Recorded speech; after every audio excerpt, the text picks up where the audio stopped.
Bismillahirrahmanirrahim. Assalamualaikum warahmatullahi wabarakatuh.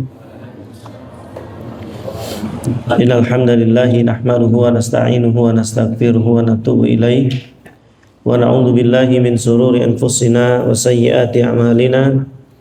Man yahdihillahu fala mudilla lahu wa man yudlilhu fala hadiyalah. Asyhadu an la ilaha illallah wahdahu la syarikalah wa asyhadu anna Muhammadan abduhu wa rasuluhu la nabiyya wa la rasula ba'dah. Qala Allah ta'ala fi kitabihil karim, ya ayyuhalladzina amanu taqullaha haqqa tuqatih wa la tamutunna illa wa antum muslimun. Wa qala ta'ala, ya ayyuhan nasu taqu rabbakumul ladzi khalaqakum min nafsin wahidah wa khalaqa minha zawjaha wa batha minhuma rijalan katsiran wa nisaa'a wattaqullaha alladzi tasaaluna bihi wal arham innallaha kana 'alaikum raqiba. Amma ba'd, fa inna asdaqal hadithi kitabullah wa khairal hadi hadi Muhammadin sallallahu alaihi wasallam wa syarrul umuri muhdatsatuha fa inna kulla muhdatsatin fid dini bid'ah wa kulla bid'atin dhalalah wa kulla dhalalatin finnari amma ba'd. Ikhwani fillah azakumullah ayyakum jami'an. Barakallahu fikum. Alhamdulillahi rabbil alamin. Segala puji bagi Allah Subhanahu wa taala Rabb semesta alam yang alhamdulillah kembali memberikan kesempatan kepada kita semua untuk kita bisa melaksanakan salah satu hal yang terpenting dalam agama kita, yakni menuntut ilmu syar'i. Nabi yang mulia sallallahu alaihi wasallam diperbolehkan kepada Allah meminta sesuatu hanya ilmu syar'i. Sehingga di antara doa beliau adalah Rabbi zidni ilma. Ya Allah, tambahkan untukku ilmu. Kemudian Nabi yang mulia sallallahu alaihi wasallam juga pernah berdoa dalam satu doa yang semoga kita semua sudah hafal. Doa sapu jagat, ya, versi hadis Nabi sallallahu alaihi wasallam. Di antara yang disarankan oleh Syekh Abdul Razak Al-Badr, doa ini, ya, karena doa ini luar biasa. Nabi mengatakan, Allahumma aslih li dini alladhi huwa ismatu amri wa aslih li dunyaya allati fiha ma'ashi wa aslih li akhirati allati fiha ma'adi waj'alil hayata ziyadatan li fi kulli khairin waj'alil mauta rohatan li min kulli syarr. Ini ajib doa ini, ikhwan bila azakumullah, sama semakna dengan Rabbana atina fid dunya hasanah wa fil akhirati hasanah wa qina adzabannar. Di situ Nabi sallallahu alaihi wasallam meminta, Allahumma aslih li dini alladhi huwa ismatu amri. Ya Allah, perbaiki agamaku, karena agamaku itu adalah ismah, penjaga dari semua urusanku. Kenapa? Karena tanpa agama, dunia dengan segala kenikmatan ini tingkat kerusakannya lebih bahaya. Saya nggak mengatakan orang beragama nggak maksiat, ada kejeblosnya, ada kesandungnya, ada. Nggak ada manusia yang sempurna. Sekelasnya Nabi sallallahu alaihi wasallam mengatakan beliau, ya, innama ana bashar, saya hanya manusia. Kadang saya lupa, ya, ingatkan saya. Ada, ya. Tapi orang yang beragama ada ismah, ada rem yang harus dia tarik, tahu sampai mana batasnya, saya sudah kelewatan dan seterusnya. Makanya mengatakan perbaiki agamaku, dia ismah. Karena seorang yang pegang jabatan tanpa agama, ya, tingkat kerusakannya jauh lebih besar daripada orang yang tidak punya jabatan. Sama-sama rusak, tapi tingkat kerusakan orang yang ada jabatan tanpa agama berat. Seorang yang hartanya banyak, kalau tanpa agama, dia banyak bisa mengakses keburukan dengan uangnya. Mau zina bisa, tiap hari bisa, ya, apa saja. Mau judi tiap hari bisa, duitnya anak, Ini bahayanya. Ya. Seorang atasan tanpa agama bahaya. Ngedek-ngedek terus. Seorang karyawan tanpa agama bahaya.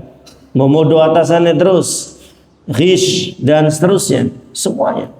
Pedagang tanpa agama mbok badi bae. Demi Allah belanja 9.000. Tak dole 10.000 gitu kan, berarti cuma ini orang tanpa agama. Apa saja ya, seorang pembeli tanpa agama juga bahaya ya, bisa hilang keberkahannya dan seterusnya. Maka Nabi meminta, Allahumma aslih li dini alladhi huwa ismatu amri. Ya Allah, perbaikilah agama saya karena dia adalah ismah, dia penjaga dari seluruh urusan saya dan seterusnya. Tapi kawan bila azakumullah ayyakum jami'an, kapan-kapan hadis itu kita sarah di khutbah Jumat aja. Insyaallah cukup waktunya kalau dijelaskan di khutbah Jumat. Pendek. Tapi kawan, ya kita kalau tahu kemanfaatan arti dari sebuah doa, biasanya tertarik untuk menghafal ya. Kita tertarik untuk menghafalnya. Tapi teman-teman semua azakumullah, itu sekedar muqaddimah saja untuk kita bersyukur dan bersemangat dalam menuntut ilmu, karena ilmu agama ini adalah ismah, penjaga untuk diri kita masing-masing ya, berbeda dengan hamba-hamba yang lainnya yang Allah Subhanahu wa taala repotkan mereka dengan apa yang ada di urusan dunia ini, sementara orang punya ilmu yang menjaga dirinya. Tapi kan kita masuk ke bab yang masih kita pelajari tentang masalah syafaat. Terakhir dalil keberapa? Libur kita soalnya sepekan, 17 Agustus kan kemarin tuh. Terakhir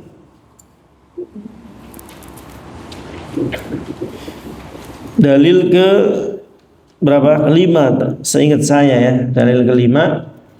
Dalil ke-4-nya sudah ya, tentang masalah syafaat ya, terbagi menjadi 2, umum dan khusus. Ini tinggal dibaca lagi, itu belum saya hapus juga ya.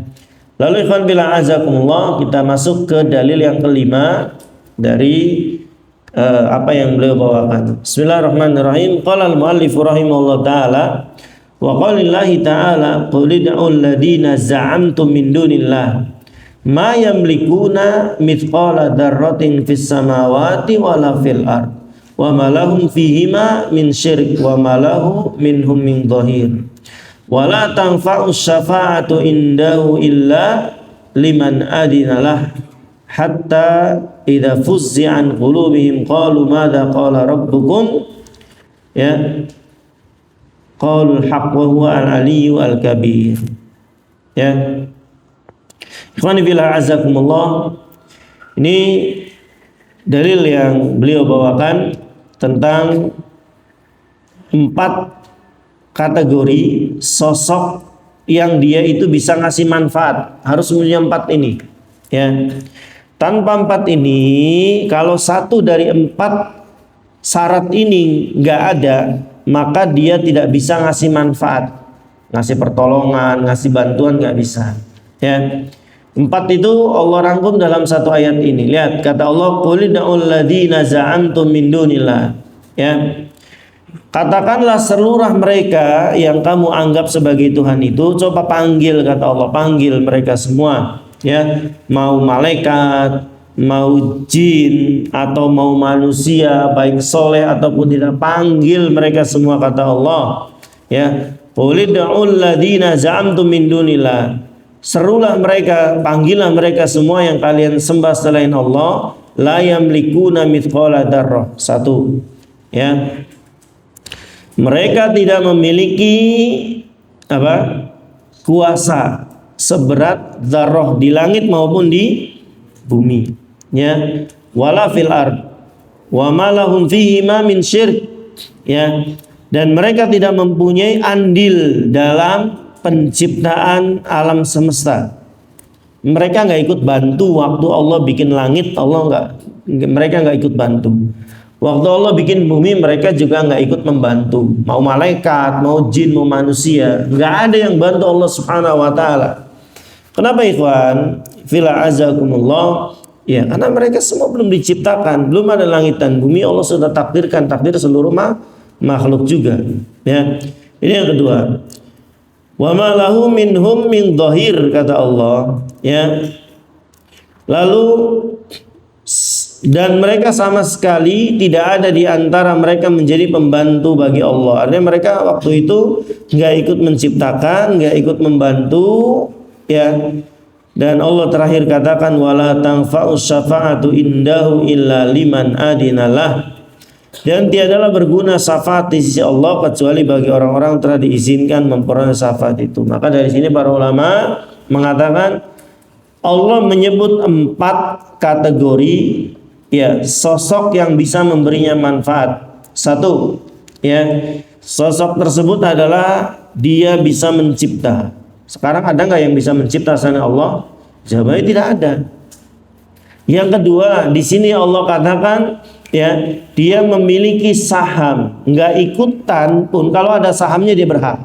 Contoh, kita bikin usaha, saya dengan Mas Safid, saya nggak bikin warung, saya nggak belanja, ikut belanja. Tapi dari bikin warung dan belanja dia itu ada duit saya 50%. Saya berhak nggak atas keuntungan itu? Jelas berhak. Paham? Sudah mah ini yang pertama dia nggak ikut nyipta. Yang kedua dia nggak punya saham di alam semesta. Ingat loh, nggak bikin, nggak bantu pun, tapi kalau ada saham dia layak. Kan gitu. Tadi saya ibaratkan, saya Mas Hafid buka warung. Ya beliau dari materialnya bantu siap bangun, ya belanja dewekan. Tapi dari misalkan 50 juta yang dibutuhkan, 25 jutanya uang saya, setengah. Ya saya berhak meskipun saya nggak keluar keringat sama sekali. Kenapa? Ada saham saya di situ. Sederhananya begitulah. Ya. Nah, kata Allah di ayat ini, mereka tidak punya saham di alam semesta bahkan sebesar biji, ya tadi dzarrah, biji sawi atau satu debu. Yang ketiga, ya mereka nggak ikut ngatur. Kalaupun nggak punya saham, nggak ikut mencipta, tapi kerja di situ, dapat nggak dia? Dapat, ya. Misal Pamus, misal nih sih, bantu, ya nggak ikut nanam saham, nggak ikut bikin warung itu, tapi jadi pelayan toko, ya beliau dapat sesuatu dari sini. Sederhananya begitu. Ah, ini berhala ini nggak ikut bikin, nggak punya saham, nggak ikut bantu. Baru berapa? 3, ya. Maka kata Allah, fix yang keempat, mereka tidak bisa memberi manfaat. 1 di antara 3 ini mungkin dia kerjakan, mungkin dia dapat kesempatan untuk bisa membantu. Maka 4 hal ini ada dalam ayat ini, ya. Siapa yang tidak punya 4 hal ini, ya, yang nggak bisa ngasih pertolongan, nggak ikut ngatur, nggak memiliki saham, nggak ikut mencipta, maka dia pun tidak layak diminta syafaat. Itu maknanya, ikhwan fillah azakumullah, ya. Itu ayat yang mafhum insyaallah di sisi kita, dan ini menjadi dalil terakhir yang beliau bawakan di bab ini. Taib ikhwan, kita ambil faedah dari awal, belum ya Safid? Faedahnya dari awal belum diambil. Setelah ini kita masuk ke bab yang baru. Taib, antum tulis faedahnya teman-teman, azakumullah, ini penting. Yang pertama, pelajaran kita bisa ambil dari bab ini, ya. La tanfa'ul mau'idah illa al-mu'minin. Tidak akan bermanfaat peringatan-peringatan itu kecuali untuk orang yang beriman, kata Allah. Ya, peringatan-peringatan yang ada gempa, ada tsunami, ada ini, ada itu yang di dunia, atau peringatan-peringatan yang ada di Al-Quran, Sunnah, itu nggak akan bermanfaat kecuali untuk orang-orang beriman. Makanya orang-orang tidak beriman itu nambah-nambah, ya, nambah melakukan kesyirikannya. Wah, ini karena kita nggak masang sajen ini kayaknya. Udah habis ini musibah ini kita pasang sajen, nambah-nambah dia. Ya, kenapa? Ya tadi yang bisa ngambil manfaat dari satu kejadian itu hanya orang yang beriman. Ya, orang-orang yang ada imannya itu bisa ambil pelajaran, yang nggak beriman itu sulit. Bahkan mereka bisa tambah durhaka, ya, karena tambah yang mereka nggak paham ini teguran dari Allah atau yang semisal. Yang kedua, isbatul ba'si, menetapkan adanya hari berbangkit. Jadi kita ini nggak wis bae, Bapak Ibu sekalian, setelah kita mati ini nggak wis bae. Ada perkara-perkara, ada urusan-urusan yang masih menunggu kita, bahkan kehidupan asli kita setelah kita mati. Ya kita bisa bayangkan orang yang wafat dari zamannya Nabi sampai 2026 atau 1449, 48 atau 49 sekarang, 48 Hijriah, ya mereka nunggu berapa tahun sudah?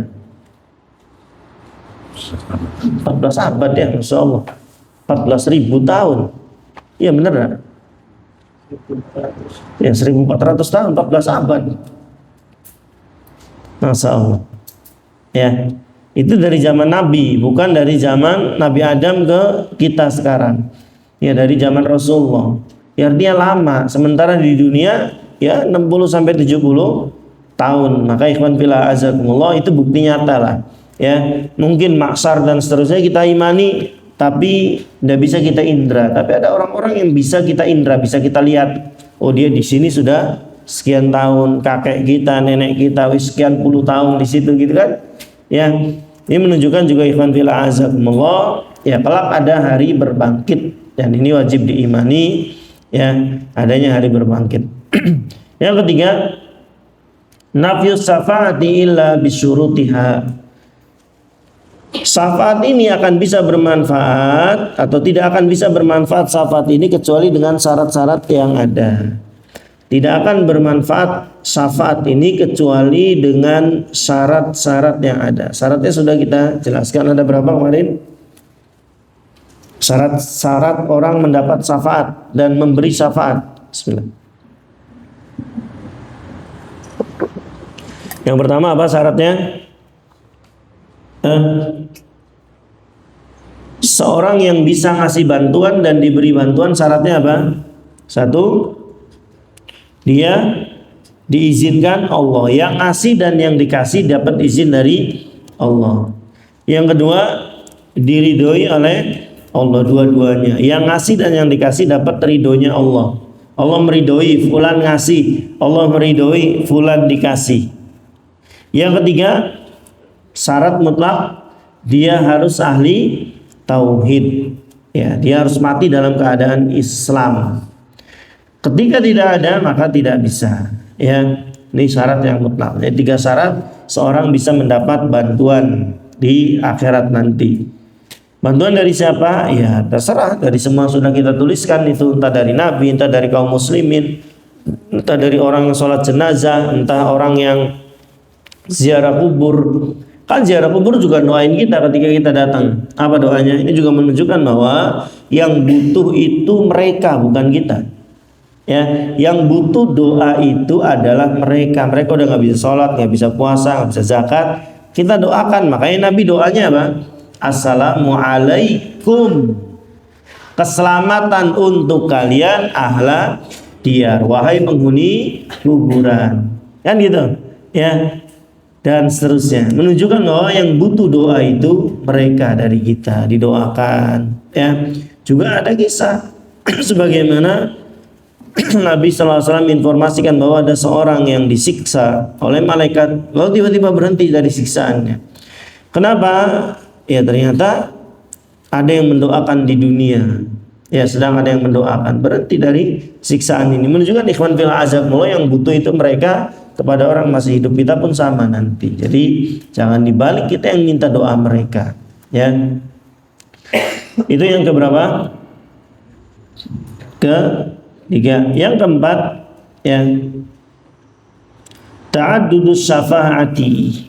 Ya, berbilangnya masalah syafaat, maksudnya bermacam-macam syafaat yang sudah kita tulis dan belum saya hapus.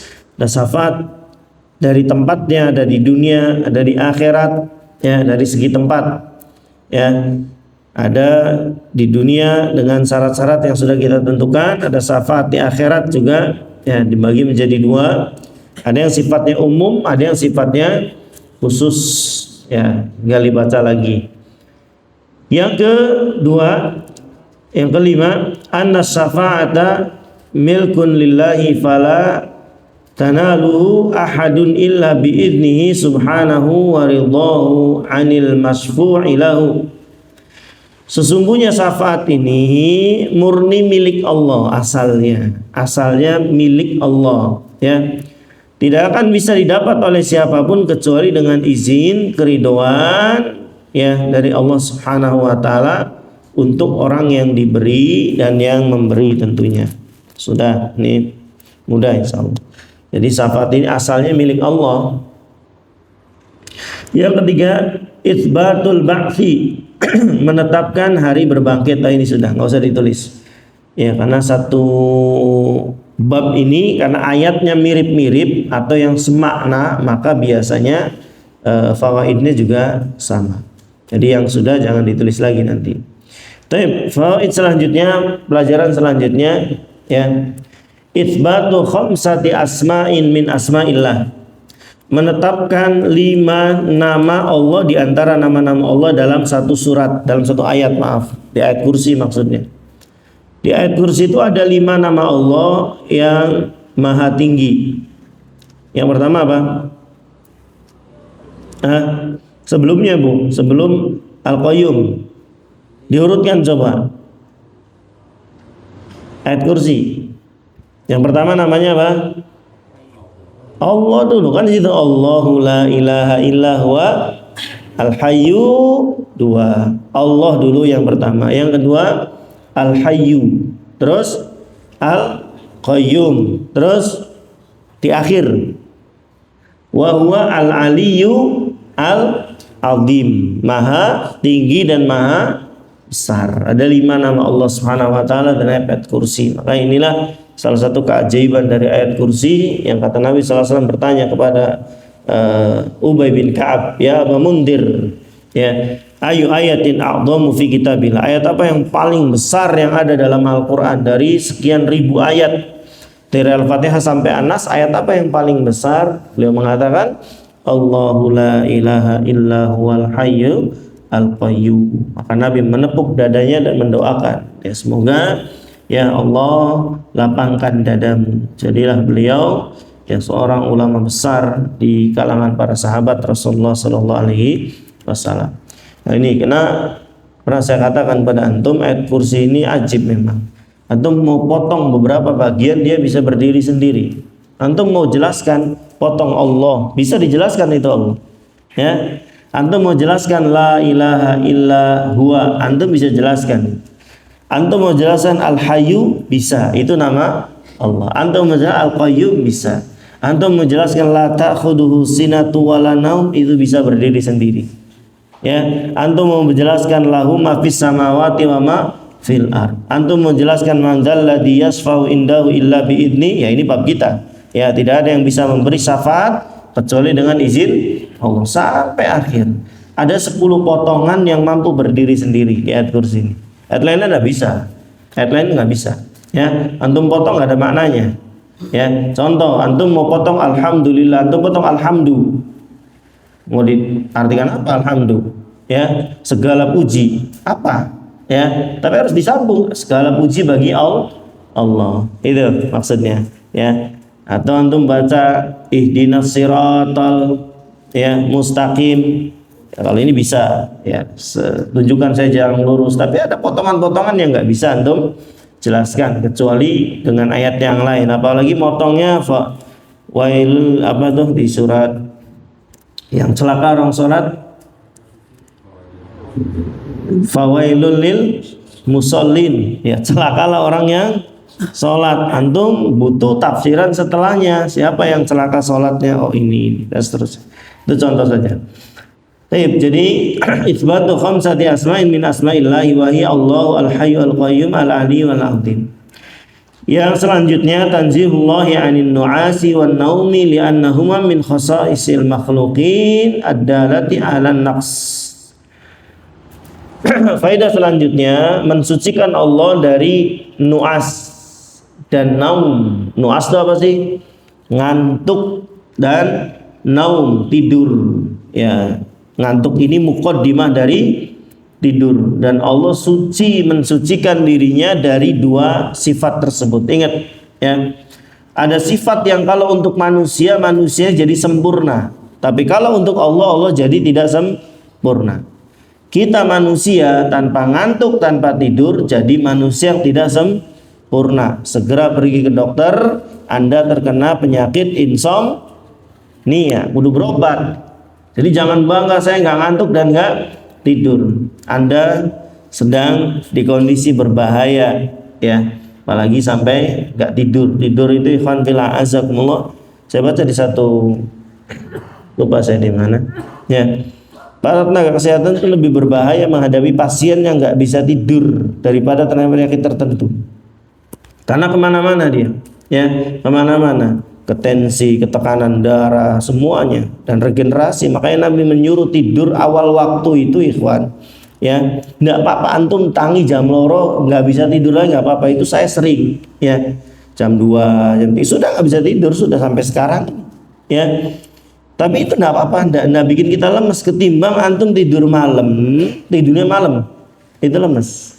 Nah, ini Nabi SAW itu bukan dokter, tapi beliau tahu yang terbaik. Orang sekarang aja baru tahu ternyata ya, di jam 11 malam itu semua regenerasi sel kita ya aktif di situ, yang jelek-jelek dibuang semuanya ya, diperbaharui. Dan kalau orang lewat dari jam situ banyak kerusakan-kerusakan yang terjadi. Mesti mending antum tidur cepat ya, lalu bangun cepat daripada tidur larut. Ikhwan fillah azakumullah, udah bagus buat kesehatan. Maka ini penting. Nah, dua hal ini, ngantuk dan tidur, kalau buat kita jadi kita sempurna. Tapi kalau untuk Allah, nu'as dan naum, ngantuk dan naum ini Allah menjadi tidak sempurna. Kenapa? Ya berarti Allah lemah, butuh istirahat ya, butuh istirahat. Dengan tidur yang didahului dengan ngantuk, itu baru satu bahasan. Repotnya lagi kalau Allah dihinggapi rasa ngantuk tidur, repot kalau ada hambanya yang lagi butuh di waktu Allah lagi ngantuk. Paham nggak? Antumnya butuh, ya Allah saya minta ini, Allahnya lagi ngantuk, bahaya. Maka Allah sucikan dirinya, la ta'khuduhu sinatu wala naum. Saya, kata Allah, maha hidup berdiri sendiri, saya pun tidak tersentuh ngantuk dan tidur. Lahu ma fis samawati wa ma fil ard, milikku, kata Allah, apa yang ada di langit dan di bumi. Kurang tegas apa lagi kata Allah ya, semua yang ada di langit dan bumi itu milik saya, kata Allah. Kamu mau minta jam 12 malam, saya nggak tidur. Kamu minta jam 2 malam, saya juga nggak ngantuk. Kamu minta 100 tahun lagi, saya nggak akan mati. Kamu minta di waktu-waktu yang manusia nggak bisa ngasih, saya Al-Qayyum, saya berdiri sendiri mengurusi makhluk. Tapi kalau Anda gedor rumah dokter, dokter lagi tidur. Anda gedor rumah orang kaya lagi istirahat. Paham? Kalau Anda gedor mereka 10 tahun, 20 tahun lagi mereka sudah mati. Paham? Jadi Allah ingin menjelaskan di ayat kursi. Kenapa ayat kursi begitu ajib? Ya, agar kita ayat kursi ini bertauhid. Makanya ikhwan fillah azakumullah, isinya tauhid semua. Allah menerangkan kepada kita, dialah Allah, tidak ada Tuhan yang berhak disembah dengan benar kecuali Allah. Dia maha hidup dan berdiri sendiri mengurusi makhluk. Dia juga tidak tersentuh ngantuk dan tidak tersentuh tidur. Miliknya apa yang ada di langit dan di bumi. Mintalah hanya kepada Allah ya. Kenapa? Semuanya milik Allah. 24 jam Allah tidak ngantuk, tidak tidur. 100 tahun lagi Allah pun tidak akan mati, karena dia Al-Hayyu. Ini Allah memberi pelajaran. Jangan minta yang lain kepada yang lain. Jangan minta sesuatu kepada yang lain. Kenapa? Mereka tidak punya. Semuanya milikku. Lahu ma fis samawati wa ma fil ard. Kalau minta yang lain, mereka lagi ngantuk, lagi tidur, nggak bisa. Kalau minta ke yang lain, mereka sudah meninggal atau mereka lagi sibuk sendiri, nggak bisa. Maka ikhwan, ini luar biasa ayat kursi ini. tafsirannya ya tentu ada sendiri, bahkan panjang sekali tafsiran dari ayat kursi. Kita lanjut dulu lah ya. Jadi yang keberapa Mas Syafid? 8, mensucikan Allah dari sifat ngantuk dan tidur. Karena dua hal ini ya menunjukkan kelemahan bagi Allah tapi kesempurnaan bagi makhluk. Termasuk Allah menyingkirkan sifat la yadhillu rabbi wa la yansa. Allah tidak lupa dan ya tidak pernah salah. Dua hal ini kalau untuk manusia jadi sempurna. Antum kebayang nggak ada lupanya? Memori dari kecil numplak di sini. Ya, kita aja banyak urusan dalam sehari itu kelalen, ketriwal ini, ketriwal itu, ya. Itu baru kondisi dalam sehari 2 hari. Kebayang kalau tidak ada lupa. Ya, maka salah satu kesempurnaan manusia lupa. Tapi kalau untuk Allah katakan la yadhillu rabbi wa la yansa. Tuhanmu tidak pernah salah dan Tuhanmu tidak pernah lupa. Ya, jadi ada sifat-sifat yang kalau ke manusia jadi sempurna. Tapi kalau ke Allah jadi tidak sempurna. Nah, itu. Ini pembahasan asma wa sifat, pembahasan tersendiri yang ke-9 ya.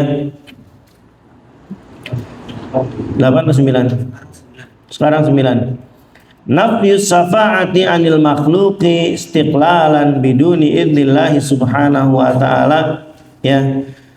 Meniadakan syafaat dari makhluk ya tanpa izin dari Allah subhanahu wa ta'ala ya, yang bisa tanpa izin dari Allah. Maksudnya meniadakan syafaat dari makhluk, pertolongan dari makhluk ya tanpa bantuan dari Allah. Ini suatu yang mustahil ya, nggak bisa. Dalam urusan dunia saja ikhwan fillah azakumullah ya, nggak bisa kita bersandar kepada manusia. Kesehatan semisalnya nggak bisa ya. Lalu yang selanjutnya itsbatul masyiati lillahi tabaraka wa ta'ala, menetapkan sifat kehendak untuk Allah. Allah bisa ngasih, Allah juga bisa mencegah syafaat ini. Sama ya, dalam urusan dunia pun ada yang namanya ya kehendak Allah yang Allah cintai, ada kehendak Allah yang tidak Allah cintai. Ya, sebagaimana sudah kita jelaskan contoh panjangnya umur iblis itu dikehendaki Allah enggak? Iyalah. Kalau bukan dikehendaki Allah berarti ada yang memanjangkan umur iblis selain Allah, ya berarti ada Tuhan selain Allah konsekuensinya. Maka kita katakan iblis panjang umur atas izin dari Allah, hanya izin yang tidak Allah cintai.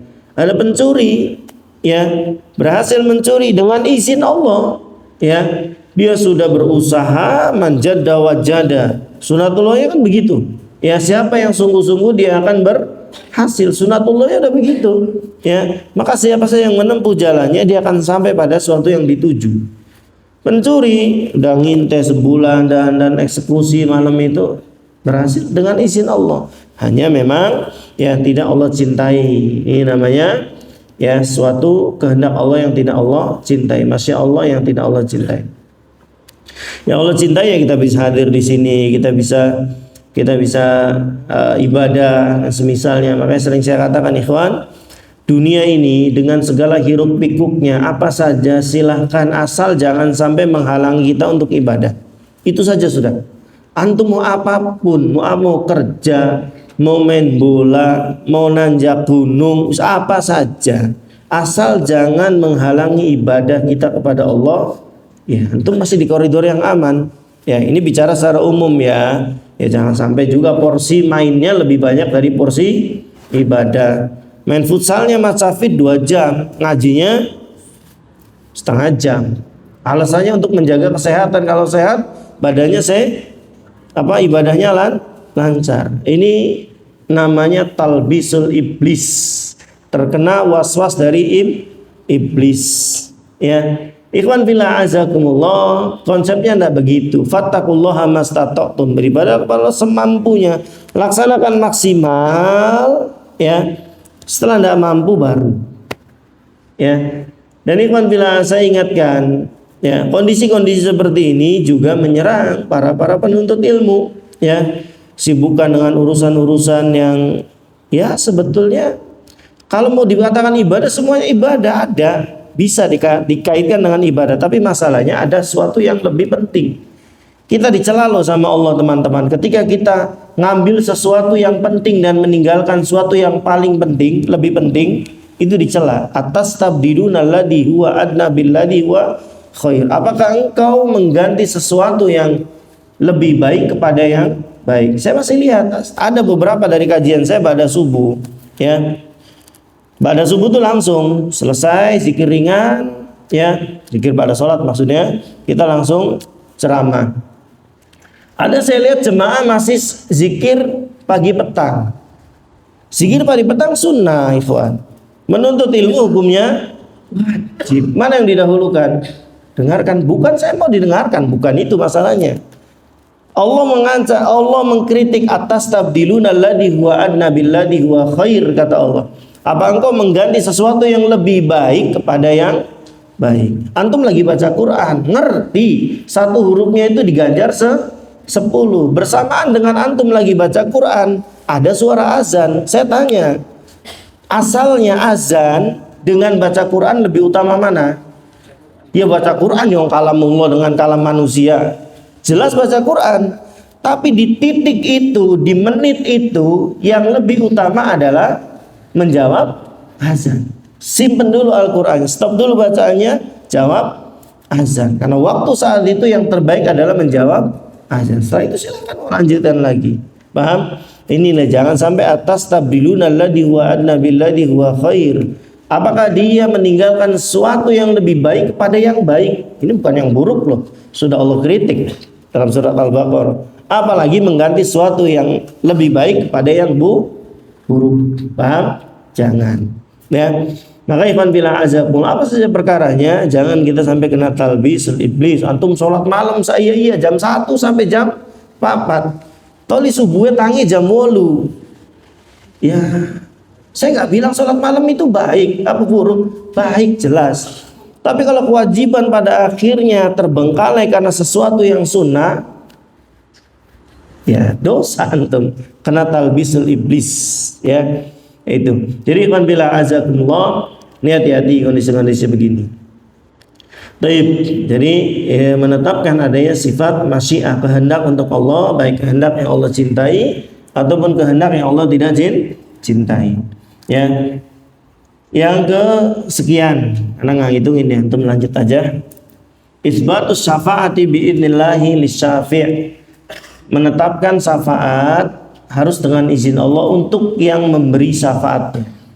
Ya, menetapkan adanya syafaat dengan izin Allah, dan itu lisyafi'. Apa itu lisyafi'?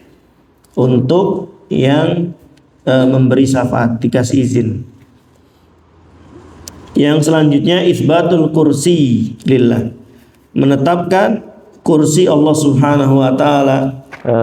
Ibnu Abbas radhiyallahu anhu, sahabat Rasulullah, ahli tafsir, kursihus samawati wal ard adalah ya makanul qadamain lillah. Dia tempat meletakkan kedua kaki Allah Subhanahu wa taala. Ya, kita tidak bisa menggambarkan, ikhwan, saya ingatkan ya. Ada perkara-perkara yang nggak bisa dipikirkan, nggak ada. Defaultnya di kita, nggak punya kita. Ya, kita membayangkan, pernah saya katakan, kita membayangkan malaikat Jibril dengan 600 sayap menutupi ujungnya ufuk dunia dengan ujungnya. Coba antum punya gambaran nggak? Ada makhluk gede 600 sayap, sayapnya ujung dengan ujungnya dunia ketutup. Nggak bisa. Itu baru makhluk loh maksud saya. Ya, kita baru bayangin makhluk. Nggak bisa. Apa sayapnya dari kemana atau kemana, nggak bisa. Jadi artinya yang saya mau katakan, ikhwan, ya ada perkara-perkara yang nggak bisa dijangkau. Ya, antum bayangkan misalkan siapa?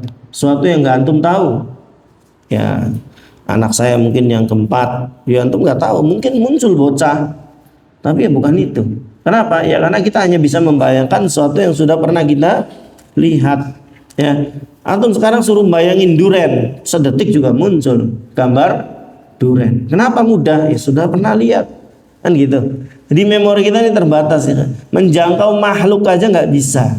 Ya kayak Jibril tadi, gimana gambarannya tuh 600 sayap apa dari sini ke belakang atau melingkar dari nggak tahu kita.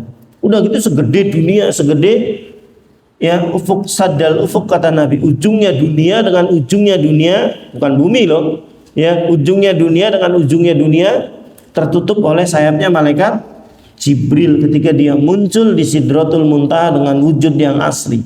Ya, Allah kuatkan pengakuan Nabi ini dalam surat An-Najm, laqad ra'ahu nazlatan ukhra 'inda Sidratil Muntaha. Dia Muhammad melihat Jibril dalam wujud yang lain sebagaimana yang Allah ciptakan, asli. Karena selama ini wujudnya wujud manusia turun ke bumi nggak muat bumi antumnya untuk nampung Jibril, sehingga selalu menjadi seorang manusia laki-laki, selalu seperti itu, puluhan kali seperti itu. Tapi ketika Isra Mi'raj, Nabi di Sidratul Muntaha, Jibril juga di tempat asalnya, dia muncul dengan wujud yang asli. Tapi kita nggak bisa bayangkan gambarannya kayak apa, paham? Nah, ini menunjukkan bahwa manusia nggak mungkin bisa menjangkau ya Khalik, ya apalagi penciptanya. Makhluknya aja kita nggak ketemu. Ya, surga kata Allah, mala ainun ra'at wala udhunun sami'at. Tidak pernah ada mata yang bisa menyaksikan dan belum pernah ada telinga yang sanggup mendengar keindahannya, dan tidak pernah terbetik di hati manusia tentang keindahannya. Jadi antum sengayal-ngayalnya surga bagusnya, surga lebih bagus dari itu. Nggak bisa, nggak ada memori kita untuk menggambarkan keindahan yang ada nih. Kalau saya gambarin surga, pohon-pohonan, di bawahnya sungai, dengan ada istana, tapi bukan itu. Paham nggak? Soalnya antum bayangkan tuh, sekarang surga, dudukun saya pastikan. Kan gitu. Nah, kita tidak punya memori untuk menggambarkan sesuatu yang tidak pernah kita lihat. Pasti salahnya. Apalagi kita bicara tentang Rabb kita subhanahu wa ta'ala, ya. Tapi kata Ibnu Abbas, kursiyuhu samawati wal ard adalah tempat meletakkan kaki Allah subhanahu wa ta'ala. Ya sudah, cukup kita imani seperti itu. Lanjut yang ke berapa? Ya. Itsbatu kamalil quwwati lillahi wal ilm. Menetapkan sempurnanya kekuatan Allah dan ilmunya Allah. Ya. Kekuatan Allah, Allah maha hidup terus menerus. Dia berdiri sendiri ngurusi makhluknya. Ya, di satu titik. Ya, pernah saya kisahkan. Kalau kita lihat di hari Arafah, jutaan manusia ngumpul di satu titik. Mau yang bisa bicara, yang nggak bisa bicara. Semuanya memohon sesuatu kepada Allah. Dan dia as-sami', apa as-sami'? Maha mendengar. Dia al-alim. Kalaupun orangnya tidak bisa bicara, tunawicara bahasa kitanya, ya hatinya bergerak untuk berdoa, Allah tahu karena dia al-alim, maha mengetahui. Ya, yang doa Allah maha mendengar, Allah maha tahu dan Allah maha melihat, ya semuanya apa yang dibutuhkan, kadarnya segimana. Ini menunjukkan ya sempurnanya kekuatan Allah subhanahu wa ta'ala ya dalam Al-Hayyu dan Al-Qayyum. Maka dua nama ini menjadi ya Ismullahil A'zam, ya nama Allah yang paling besar dan paling mulia dari semua nama. Kenapa? Karena menunjukkan kesempurnaan Allah subhanahu wa ta'ala. Baik. Ya maksudnya yang lain itu masih ada. Manusia ada yang menyayangi, ada yang mengasihi, ada yang punya ilmu. Baik. Tapi yang hidup terus menerus dan yang bisa berdiri sendiri ada nggak makhluk? Nggak ada. Hanya Allah. Nah, kenapa nama Al-Hayyu dan Al-Qayyum menjadi nama Ismullahil A'zam? Karena yang lain mungkin ada orang punya ya sifat seperti itu meskipun nggak sempurna. Ada orang misalkan bijaksana, ya tapi nggak maha bijaksana. Tapi ada manusia yang bijaksana, kan gitu. Allah al-alim maha berilmu. Ada juga manusia yang ada ilmunya tapi kesempurnaannya tidak sempurna. Tapi ada nggak manusia yang terus hidup? Nggak ada. Ada nggak manusia yang bisa berdiri sendiri? Nggak bisa, nggak ada. Menunjukkan kesempurnaan ya zat Allah dan perbuatan Allah Al-Hayyu dan Al-Qayyum. Ya. Tapi ikhwan bila azakumullah, itu menetapkan kesempurnaan sifat kekuatan Allah dan ilmunya Allah Subhanahu wa taala. Lalu pelajaran selanjutnya ikhwan, itsbatul 'azamati lillahi subhanahu wa ta'ala, menetapkan keagungan Allah subhanahu wa ta'ala. Ya, Allah lebih besar daripada makhluknya.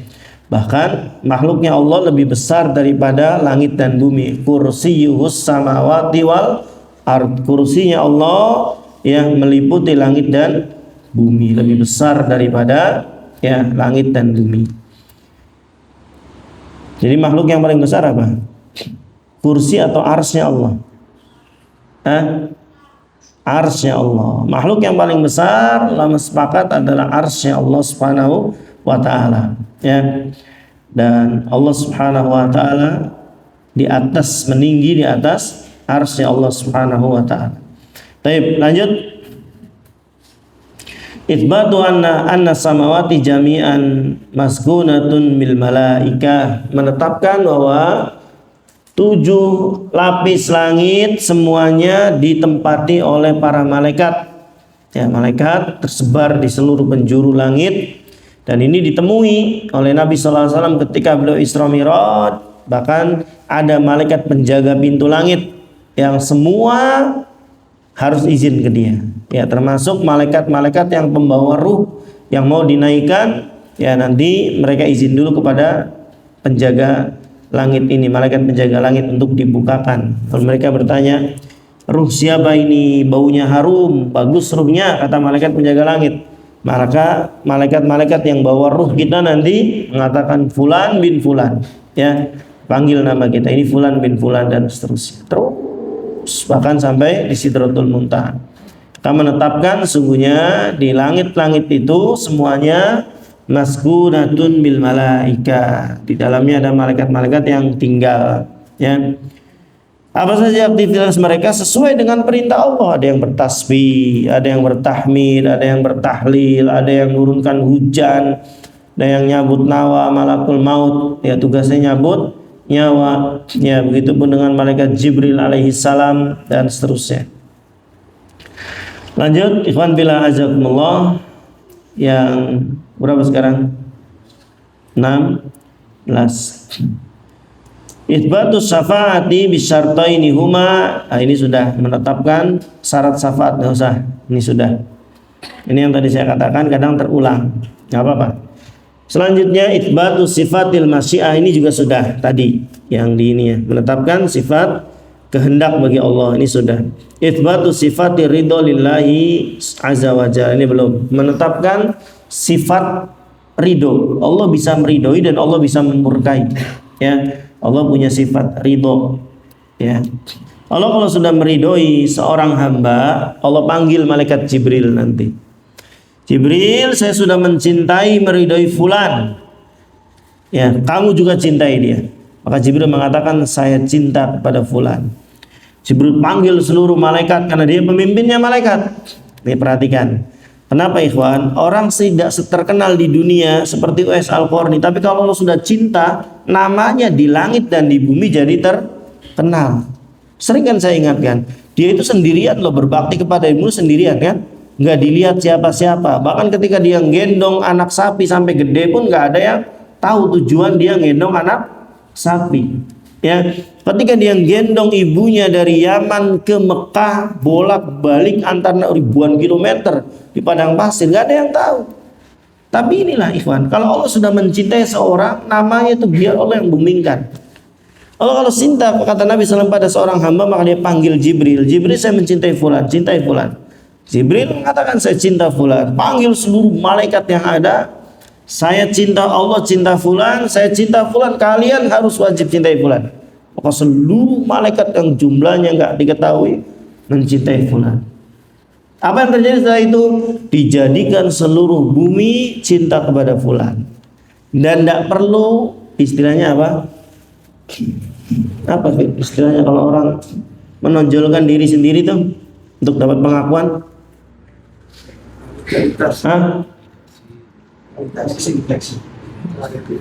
Flexing sih pamer kekayaan.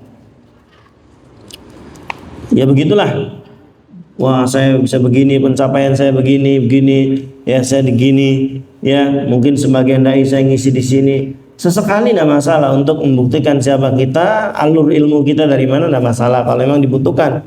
Tapi tidak semestinya. Cukup ikhwan bila azakumullah. Makanya saya katakan, titik tertinggi seorang hamba itu kapan? Wa kafa billahi syahida. Cukup hanya Allah yang tahu. Mahal, urusan ini mahal, ya. Tapi ikhwan azakumullah, ini bentuk ridho dan cintanya Allah. Allah akan jadikan seluruh. Contohnya atas sudah Uwais Al-Qarni. Antum mau unggulkan dia apa? Bukan ulama loh dia. Bukan ulama, bukan kalau sahabat Nabi wajar. Nggak terkenal pun sudah ada radhiyallahu anhum wa radu'an. Ya, nggak ada namanya pun banyak yang nggak disebutkan tapi dijamin masuk surga. Ya, ada sahabat kata Nabi, saya di alaina rajulun min alil jannah. Nongol orang itu lagi. Sahabat bingung, loh dia yang nongol. Ya. Di draft para donatur nggak ada ini bocah orang ini. Di draft para mujahid nggak ada. Di draft para qori membaca Quran nggak ada. Di draft ini nggak ada. Tapi Nabi bilang 3 kali dia ahli surga. Namanya sampai detik ini nggak ketemu. Ya, ternyata dia punya amalan yang memang nggak bisa dilihat apa. Setiap mau tidur dia hilangkan rasa hasad, iri, dengki, marah. Pokoknya tidur dalam kondisi yang bersih hatinya. Itu ternyata yang menyebabkan, kan nggak kelihatan. Ya seperti Uwais itu sendirian dia berbuat baiknya itu sendirian. Tapi ikhwan, ya Allah itu tidak tidur, tidak ngantuk. Dia maha melihat dan maha tahu, maha mendengar setiap gerakan. Jadi nggak pernah ada kebaikan yang akan sia-sia. Wanita pezina yang ngasih minum anjing di tengah padang pasir, siapa yang tahu? Nggak ada. Tapi kita tahu sampai detik ini ada wanita, namanya nggak ada. Tapi kita tahu sampai detik ini ada wanita yang ngasih minum seekor anjing, wanita pezina yang ngasih minum merek anjing, dia dimasukkan ke dalam surga karena perbuatan baiknya ini. Kenapa? Ikhlas, dan ikhlas bobotnya lebih besar daripada perzinahan dia.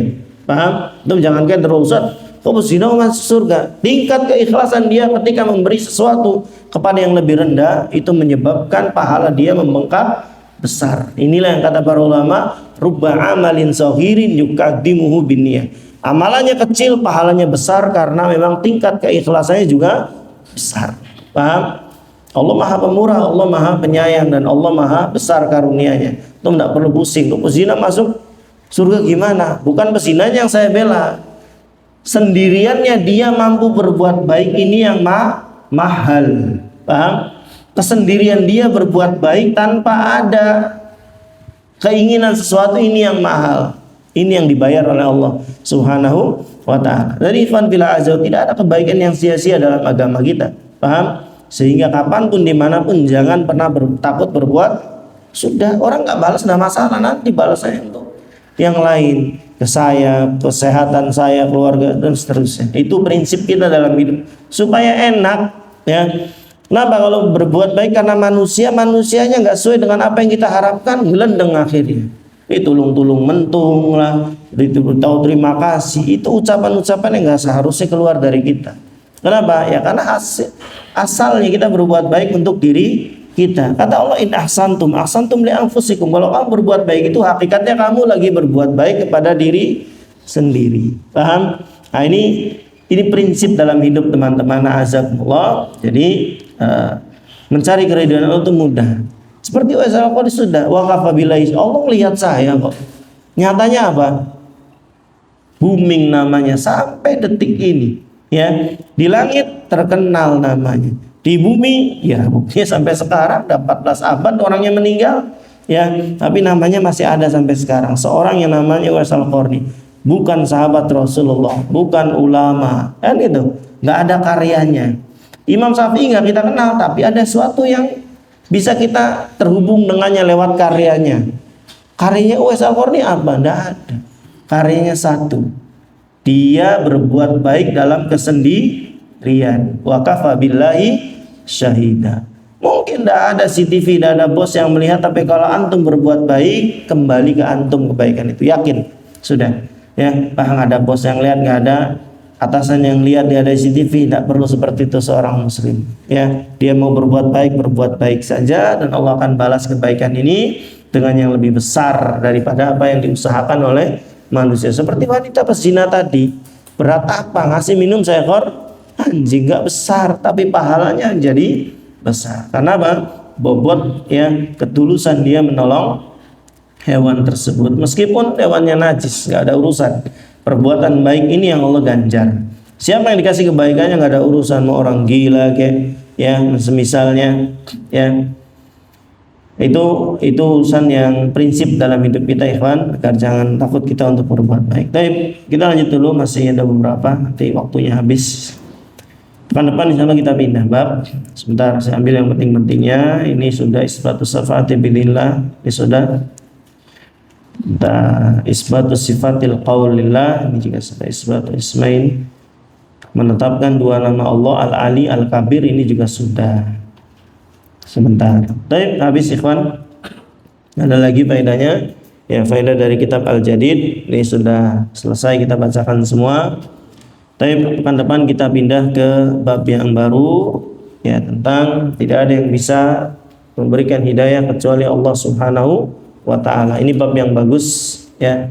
Barangkali ada di keluarga kita yang masih tidak mau kita ajak baik, semisalnya ya, atau saudara kita yang masih berlainan agama, maka bab ini sangat bagus untuk dipelajari. Tapi mungkin sampai sini dulu, masih ada waktu 3 menitan barangkali untuk bersoal jawab, silahkan. Udah lama soalnya nggak bersoal jawab, Mas Safid. Terkait yang pertama masalah doa untuk orang yang sudah meninggal, ya ini harus dipetal-petal supaya nggak gagal paham. Yang pertama, apakah orang yang mati sudah meninggal, apakah bisa dapat manfaat dari orang yang mendoakannya? Bisa. Ya, menurut dalil yang sahih bisa. Salah satunya dari Nabi sallallahu alaihi wasallam, ya, idza matal insan in qata amalu illa min salas. Salah satunya adalah seorang anak soleh mendoakan orang tua, atau terus seorang sholat jenazah dan semisalnya. Ini perkara yang berbeda dengan ngirim. Baik, urusannya beda. Mendoakan akan bermanfaat untuk orang yang sudah meninggal. Caranya inilah yang nanti ikhwan harus diteliti lagi. Maksud diteliti itu begini. Ada orang menggunakan cara tertentu, media tertentu, waktu tertentu, kondisi tertentu untuk mendoakan. Inilah cara, media, dan kondisi inilah yang perlu adanya dalil. Kalau orang meninggal dapat doa, manfaat dari doa kita, iya. Dalilnya banyak yang seperti ini. Wa alaisal insani illa ma sa'a, dan semisalnya, ya hal jazaul ihsani ilal ihsan, dapat ya. Tapi kalau ditentukan waktunya harus begini, lafadznya harus begini, nah ini nanti yang dimintai dalil. Ini angin. Ya, jadi sebetulnya ikhwan azakumullah, ringkas, tidak perlu dibikin susah dan ribet. Kapan kita mau mendoakan mereka, tinggal doakan, tidak ada waktu tertentu khusus. Bahkan ikhwan, saya pribadi, bapak saya sudah wafat ya. Saya tuh kadang sengaja memajang di wallpaper, bukan di foto ya, wallpaper atau di WA. Kalau saya buka WA itu backgroundnya bapak saya, sehingga saya ya kapan saya doakan ya. Tapi ini bukan syariat loh, masang wallpaper di HP, nah ini berkabung nantinya, boleh. Ini nanti niyahah nantinya. Tapi ada waktu-waktu kita, oh ini saya lagi lupa, saya harus doakan terus. Gimana lah caranya? Ya, bisa sore, pagi, siang, dalam kesibukan, lagi di motor misalkan. Ya nggak masalah. Ya, Allahumma gfir lahu warhamhu wa'afihi wa'fu anhu, kapan saja. Justru kalau ditetapkan waktunya malam Kamis ba'da Isya sampai jam 9, nanti dimintain dalil. Kenapa ba'da Isya? Kenapa di malam Kamis? Nanti dimintain dalil kapan aja. Jadi sama seperti orang ziarah kubur, boleh nggak Ustaz? Boleh, Nabi yang suruh, asalnya boleh dulu. Tapi ketika ditetapkan malam minggu, nah penetapan malam minggunya ini nanti yang dimintai dalil. Banyak orang gagal paham. Apa sih kamu ngelarang saya baca surat Al-Baqarah? Bukan surat Al-Baqarahnya yang kita larang. Penentuan baca surat Al-Baqarah di jam sekian, waktu sekian, inilah yang kita tanya dalilnya. Kenapa harus di jam sekian? Kenapa bacanya harus surat ini? Kan itu. Maka jawaban-jawaban ini harus disiapkan oleh orang yang melakukannya. Jadi jangan dibalik, kita yang disuruh nyari, kamu yang ngelakuin kok. Saya yang nanya, kenapa kamu melakukan itu? Kan dia harus ada alasannya. Nah, contoh, jadi boleh ya kita mendoakan mereka kapan saja, di mana saja, dalam sujud-sujud kita yang semisal itu boleh, silakan. Ya, dengan doa-doa yang banyak ya, Rabbik firli wali walidayya warhamhuma kama rabbayani shaghira, atau yang doa yang semisal Allahumma gfirlahu warhamhu wa'afihi wa'fu anhu, atau yang semisal. Dan untuk seorang anak lebih mudah lagi. Ya, dia tanpa perlu niat seperti itu sudah otomatis terkoneksi antara orang tua dengan anak. Ini dari Imam Syafi'i ketika menafsirkan surat An-Najm, wa alaisa lil insani illa masa. Manusia itu akan mendapat apa yang dia usahakan. Dari situ beliau mengatakan semua amal baik anak secara otomatis tertransfer ke orang tua. Kenapa? Karena anak hasil dari orang tua. Maka hakikat antum menyayangi orang tua adalah kita banyak beramal. Baik, kenapa? Karena anak dari kecil ya sudah diusahakan orang tua, digedein, kasih makan sampai dia besar. Maka seluruh yang dilakukan oleh dia otomatis tertransfer ke orang tuanya. Itu salah satu. Yang kedua tadi pertanyaannya apa? Oh, doa dengan didahului salawat. Ini lebih ke adab aja. Ya, adapun keyakinan kalau salawat nanti dibantu Nabi, doanya didorong ya, didorong, nggak ada riwayat yang seperti itu. Yang ada Nabi menganjurkan, dan kenapa jadi makbul? Karena kita nurut anjuran Nabi. Nabi menyuruh kita kalau berdoa gunakan adab, puji Allah, bersalawat atasku, paham? Nah, ketika kita nurut Nabi untuk cara berdoa, maka kita dapat keberkahan. Yang dengan keberkahan itu doa kita mustajab. Itu yang benarnya ya. Jadi bolehkah? Ya boleh, tapi keyakinannya bukan Nabi dorong doa, bukan. Keyakinannya adalah kita dapat keutamaan karena kita nurut kepada Nabi. Paham? Nurutnya kita kepada Nabi ini mendatangkan keberkahan sehingga doa kita pun mustajab. Karena apa? Karena yang disarankan Nabi selalu yang terbaik. Ingat kisah saya di bulan Ramadan tentang sahabat Julaibib, wanita yang dilamarnya menerima. Kenapa? Karena dia berkeyakinan semua yang dipilih Nabi itu yang terbaik, dan betul hasilnya 100% baik. Paham? Maka sama dalam doa, kenapa kita salawat? Nabi yang suruh ya. Mustajab ya, iya karena Nabi yang suruh. Gak mungkin Nabi nyuruh sesuatu yang gak ada faedahnya. Itu sederhana ikhwan. Baik, saya kira cukup, sudah jam 9 lebih. Barakallahu fikum. Kita akhiri dengan doa kafaratul majlis. Subhanakallahumma bihamdik, asyhadu an la ilaha illa anta, astaghfiruka wa atubu ilaik. Assalamualaikum warahmatullahi wabarakatuh.